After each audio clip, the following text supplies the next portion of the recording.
அதிகரிக்க. திரு ராமசாமி மையப்பன், எத்தனை முறை பிரதமர் இங்கு வந்தாலும் கூட கேட்பதை நீங்கள் கொடுப்பதில்லை, எத்தனை முறை வருவது மக்களுடைய வாக்கிற்காக வந்து கொண்டிருக்கிறீர்கள், தமிழ்நாட்டு மக்கள் என்றைக்கும் திமுகவின் பின்னால் தான் நிற்பார்கள் என்று திமுகவிலிருந்து சொல்றாங்க. தங்கள் பார்வை? பாரத மண்ணிற்கும் தமிழ் மக்களுக்கும் முதற்கண் வணக்கங்கள். நான் எனக்கு முன்னாடி இது திமுகல இருந்து அண்ணன் பேசும்போது வந்து சரமாரியாக குற்றச்சாட்டுகள் மாதிரி அவங்க வச்சுட்டே வந்தாங்க. அதுல ஃபேக்சுவலா எவ்வளவு சரியா இருக்கு எவ்வளவு தவறா இருக்கு நம்ம பார்க்க வேண்டிய அவசியம் இருக்கு. அண்ணன் சொல்லும்போது நீங்க தொடருங்க. ஸோ சரமாரியா குற்றச்சாட்டுகள் வச்சுட்டே வந்தாங்க. நான் அதில் அந்த குற்றச்சாட்டுகள் அப்படின்னு பார்க்கும்போது அவர்கள் வந்து எத்தனை முறை வந்தார்கள், தமிழகத்துக்காக என்ன செய்தார்கள், மக்களுக்காக எதுவும் செய்யவில்லை அப்படின்லாம் சொல்லிட்டே வந்தாங்க. நம்ம வெறும் நம்பர்ஸை மட்டும் பார்த்துக்கலாம், ஃபேக்ட்ஸ்ல என்ன இருக்கு அப்படின்னு. இது பட்ஜெட்ல டிக்ளேர் பண்ணது, அக்கௌண்ட்ஸ் ஆடிட் ரிப்போர்ட்ல கொடுக்கப்பட்டது, இது தமிழ்நாடு அவங்க பட்ஜெட்ல அக்னாலேஜ் பண்ணப்பட்டது. ஸோ 2014 இருந்து 2014-15 ஃபைனான்சியல்ல இருந்து 23-24 2.58 lakh crores வந்து ஒரு டிரான்சாக்ஷன்ல ஃபைனான்ஸ் கமிஷனோட கிளியரன்ஸ் பண்ணி கொடுத்தது. அப்புறம் டாக்ஸ் டெவல்யூஷன்ல 2.88 lakhs கொடுத்துருக்காங்க. அதுக்கப்புறம் பிரைம் மினிஸ்டரோட special grants for funding infrastructure ப்ராஜெக்ட்ஸ்ல மட்டும் 6412 கோடி கொடுத்துருக்காங்க. அதுதான் அதிகபட்சமாக எந்த ஒரு 10-year பீரியட்லயுமே இந்தியால இருக்க பட்ஜெட்ல தமிழ்நாடுக்கு கொடுத்தது. நான் பர்சன்டேஜ்ல சொல்றேன், மாநில வாரியா கொடுத்ததாக. சார் அந்த நிதி பகிர்வு இல்ல சார், நிதி பகிர்வு அது கொடுக்கறதெல்லாம் நம்ம நிறைய பேசிட்டோம் சார், நீங்களுமே நிறைய பேசிருக்கீங்க. திரு ஜி. நாராயணன் சொன்னதுதான் இப்ப நான் நேரடியாக கேட்கறது இந்த 3 விஷயங்கள் சார். எய்ம்ஸ், மெட்ரோ, வெள்ள நிவாரண நிதி, இந்த 3 கேட்கறாங்க. இது 3க்கு நீங்க ஒரு பைசா கூட கொடுக்கல, கொடுக்காம நீங்க மீண்டும் வரதே மக்களை இல்ல அவங்க திமுகவுடைய குற்றச்சாட்டு. அதுக்கு அது குற்றச்சாட்டு நம்ம ஃபேக்சுவலாவும் கரெக்டா இருக்கான்னு பார்க்கணும்ல. குற்றம் நான் என்ன குற்றம் வேணா குற்றச்சாட்டு வேணா சாட்டலாம், ஆனா அது வந்து சரியாக இருக்கா இல்ல தவறாக இருக்கான்னு பார்க்கணும். ஜனவரி 2024 வந்து மத்திய அரசு 3273.55 கோடி ஆல்ரெடி சிஎம்ஆர்எல் இதுக்காக அலோகேட் பண்ணிட்டாங்க. அது பட்ஜெட்லயும் ரிஃப்ளெக்ட் ஆயிருக்கு. இது ஒன்று. சார் இரண்டாம் கட்ட நிதி தான் கேக்குறாங்க. இரண்டாம் கட்ட நிதி, இரண்டாவது கட்ட மெட்ரோ பண்ணிக்கலாம் சார். இதுவே ஜனவரி 2024 சார். இதை தாண்டி என்டையர் ப்ராஜெக்டோட ஃபண்டிங்க்கும் அவங்க வாங்குற லோனுக்கும் கேரண்டி வந்து மத்திய அரசு இருக்கும் அப்படின்றது 2. அப்புறம் 3வது அடுத்த பட்ஜெட் ஃபேஸ் வந்து ஒவ்வொரு ஃபேஸ் இவங்க காரிடார் 5 ப்ராஜெக்டோட இன்னும் ரிப்போர்ட்ஸை ரிலீஸ் பண்ணல.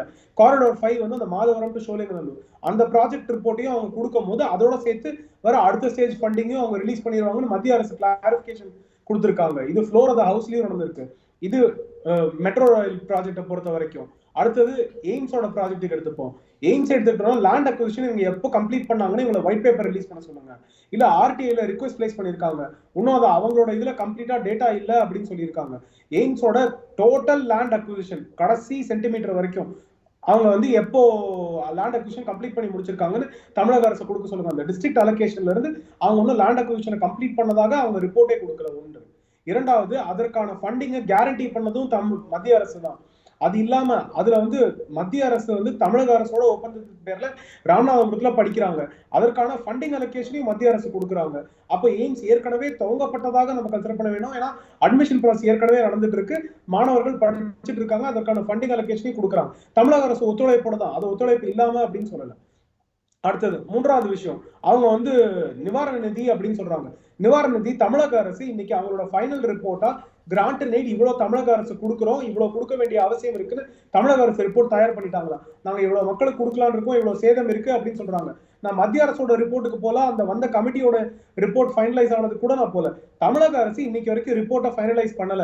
இவ்வளவு சேதம் ஆயிருக்கு அப்படின்றத குத்து மதிப்பாக சொல்றாங்களே தவிர இவ்வளவு சேதம் இருக்கு, நாங்க இவ்வளவு இத்தனை பேருக்கு ஒரு தனிநபருக்கு இவ்வளவு கொடுக்குறோம், மத்திய குழுவே வந்து பார்வையிட்டு போயிருக்காங்க. இல்ல மத்திய குழுவே வந்து பார்வையிட்டு போயிருக்காங்க. இல்ல மத்திய குழுவாவது நீங்க 37,000 மன்னிக்கணும், நீங்க ஒரு நிறுவனத்துல பணிபுரியுறீங்க, நீங்க அதுவும் ஒரு மதிப்புக்குரிய ஜேர்னலிஸ்ட் வேற. அப்படின்ற போது வெறும் பார்வையிடல் மட்டும் எண்ட் ஆஃப் த ப்ராஜெக்ட் கிடையாதுங்க. ஒரு ரிப்போர்ட் ஃபைனலைஸ் பண்ணப்படணும். சேதம் எவ்வளவு அப்படின்னு எண்ணிக்கை அளவுல மதிப்பீடு செய்யப்படணும். அந்த மதிப்பீடு செய்யாம நீங்க இவ்வளவு கொடுக்கணும் அப்படின்னு சொன்னா அது தவறாக இருக்கும். அந்த மதிப்பீடை இன்னும் தமிழக அரசே இன்னும் ஃபைனலைஸ் பண்ணல. அப்படி தமிழக அரசு வந்து மக்களுக்கு கொடுக்குறாங்க அப்படின்னா தமிழக அரசு இப்போ மக்களுக்கு எவ்வளவு ரூபாய் கொடுத்திருக்கோம் அப்படின்னு சொல்லுங்க. ஒரு தனி நபருக்கு நாங்க இவ்வளவு கொடுக்குறோம், இவ்வளவு லாஸுக்கு, இல்ல ஒரு இண்டஸ்ட்ரிக்கு லாஸுக்கு நாங்க இவ்வளவு கொடுக்குறோம். ராமசாமி சார், அதுதான் என்ன கேக்குறாங்க அப்படின்னா, குஜராத்ல ஒரு வெள்ளம் பாதிப்பு வர்றப்ப இந்த நீங்க சொன்னதெல்லாம் பார்க்காம உடனடியே விடுவிக்க முடியுது, ஓரிரு நாட்கள்ல விடுவிக்க முடியுது.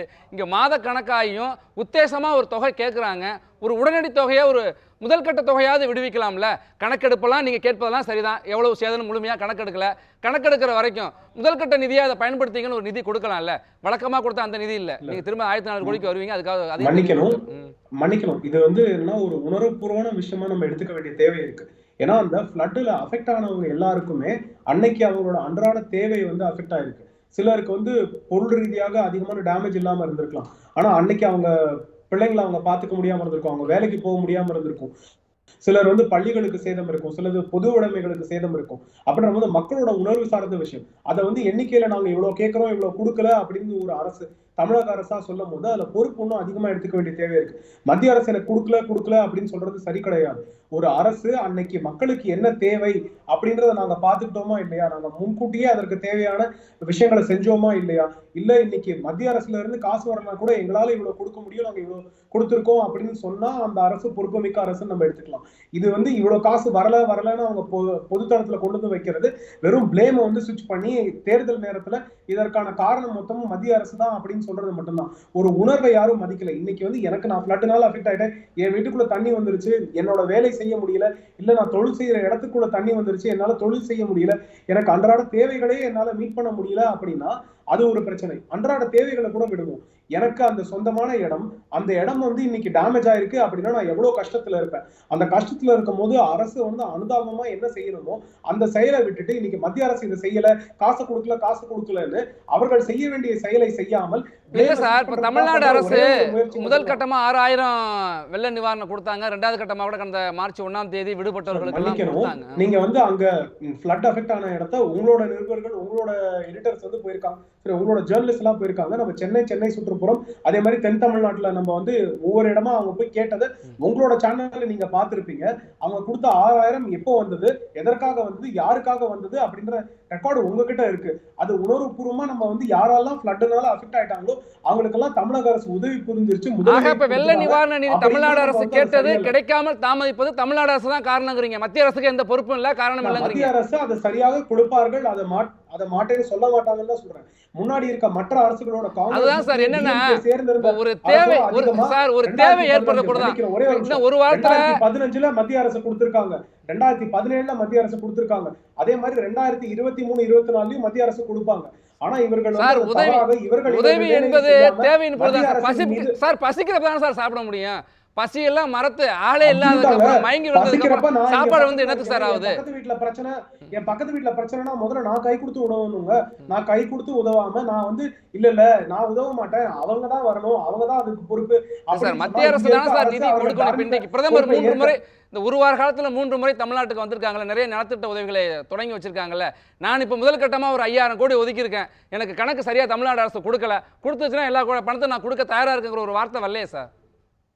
நீங்க சொல்ற வார்த்தை அங்கே இருந்து அதிகாரப்பூர்வமா அரசு ஒண்ணும் இல்லைங்க. இப்ப போன 20 நாள்ல பிரதமர் 4 முறை வந்திருக்காங்க.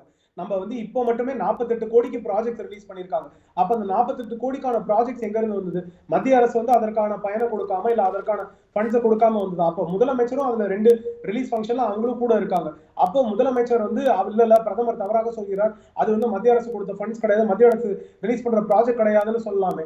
இல்ல அவங்க பப்ளிக்கா கூட சொல்லலாம் அந்த ப்ராஜெக்ட் ஃபண்டிங் மத்திய அரசு கிட்ட இருந்து வரலன்னு. அதனால தவறான கருத்தை யாரும் சொல்ல வேண்டாம். மத்திய அரசு கொடுக்க மாட்டேன்னு என்னைக்கும் சொல்லல. அவங்களுக்குன்னு ஒரு அவங்க எதுவுமே சொல்லல, கொடுக்கவும் இல்லை அப்படிங்கிறாங்க. அவங்க கொடுக்க மாட்டேன்னு சொல்லல, ஆனா கொடுக்கல அப்படிங்கிறாங்க. சார் அவங்க தகுந்த நேரத்துல இதற்கு முன்னாடி திமுக அரசு மத்திய ஆட்சியில இருந்தபோது கொடுத்ததோட அதிகமா 2015 உங்களுக்கு தெரியாது இல்ல. நீங்க நிதி மேலாண்மை குறித்து நீங்க நன்கு அறிந்தவர். இப்ப தேர்தல் அறிவிப்பு ஒரு வார காலத்துல வந்துருங்கிறாங்க, நிதியாண்டு முடிய போகுது, இதெல்லாம் நெருக்கடி ஒரு இருக்கின்றப்ப அதுக்கு பிறகு அப்புறம் இன்னும் தாமதமாகி போயிடும். புது அரசு வந்ததுக்கு அப்புறம் தான் கிடைக்கும். தேவை என்பது மக்களுக்கு தேவை என்பது ஒரு பொருட்களை இழந்திருக்கிறார்கள், உடைமைகளை இழந்திருக்கிறார்கள், உயிர் தப்பி பிழைத்திருக்கிறார்கள். அவர்களுக்கு உதவி உடனடியாக கொடுக்க வேண்டியது மத்திய மாநில அரசினுடைய பொறுப்பு, கடமை. அந்த இடத்தில் மத்திய அரசு பொறுப்பை தட்டி கழிக்கிறதா என்கிற ஒரு கேள்வியை தான் எழுப்புகிறார்கள். இல்ல மகேஸ்வரன், நீங்க சரியா கேட்டீங்க. மத்திய மாநில அரசுகள் சேர்ந்த பொறுப்பு. இங்கே மாநில அரசு அவர்களோட பொறுப்புகளை அனைத்தையுமே தள்ளி வச்சு விட்டு மத்திய அரசு மட்டும்தான் பொறுப்பு அப்படின்னு பிளேம காமிக்கிறது மட்டும்தான் தவறுன்ற. மத்திய அரசு உடனடியாக உதவ வேண்டியது என்ன? உடனடியாக வந்து ஃபர்ஸ்ட் எய்ட் கொடுக்க வேண்டியது, அதுக்கப்புறம் ரீஹாபிலிட்டேஷன் கொடுக்க வேண்டியது. ஏர்ஃபோர்ஸ் இங்க இருந்தாங்க, ராணுவம் இங்க இருந்தது, அமைச்சர்கள் இங்க இருந்தாங்க, என்ன தேவையோ முதலுதவிக்கு தேவையானது எல்லாமே பண்ணாங்க. அப்புறம் ரீஹாபிலிட்டேஷனுக்கு உடனே இங்க இருந்தாங்க. அதற்கான ஃபண்டிங் வந்து அதை காசெல்லாம் கொடுத்தாதான் நாங்க வருவோம் அப்படின்னா யாரும் சொல்லல. அந்த ஃபண்டிங் எல்லாமே நடந்தது. அப்போ நடந்தது. அதற்கு அடுத்தது ரிப்போர்ட் எடுக்கிறதுக்காக ரிப்போர்ட்டுக்கும் வந்துட்டாங்க.